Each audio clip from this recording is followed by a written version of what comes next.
भाद्रपद कृष्ण अष्टमी को श्री कृष्ण जन्माष्टमी कहते हैं, क्योंकि यह दिन भगवान श्री कृष्ण का जन्म दिवस माना जाता है।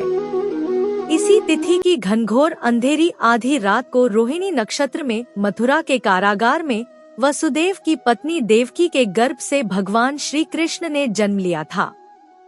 यह तिथि उसी शुभ घड़ी की याद दिलाती है और सारे देश में बड़ी धूमधाम से मनाई जाती है। जन्माष्टमी के दिन भगवान श्री कृष्ण की जन्म संबंधी कथा भी सुनते सुनाते हैं, जो इस प्रकार है। द्वापर युग में भोजवंशी राजा उग्रसेन मथुरा में राज्य करता था। उसके आत्ताई पुत्र कंस ने उसे गद्दी से उतार दिया और स्वयं मथुरा का राजा बन बैठा।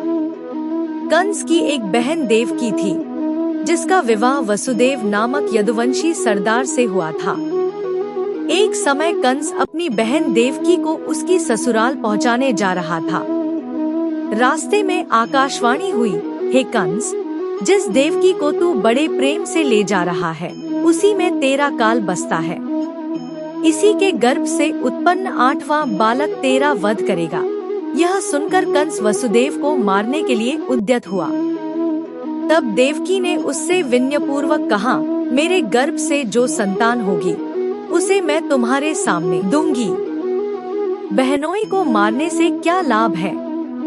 कंस ने देवकी की बात मान ली और मथुरा वापस चला आया। उसने वसुदेव और देवकी को कारागृह में डाल दिया। वसुदेव देवकी के एक एक करके 7 बच्चे हुए और 7 को जन्म लेते ही कंस ने मार डाला। अब 8वां बच्चा होने वाला था। कारागार में उन पर कड़े पहरे बैठा दिए गए। उसी समय नंद की पत्नी यशोदा को भी बच्चा होने वाला था। उन्होंने वसुदेव देवकी के दुखी जीवन को देख 8वें बच्चे की रक्षा का उपाय रचा।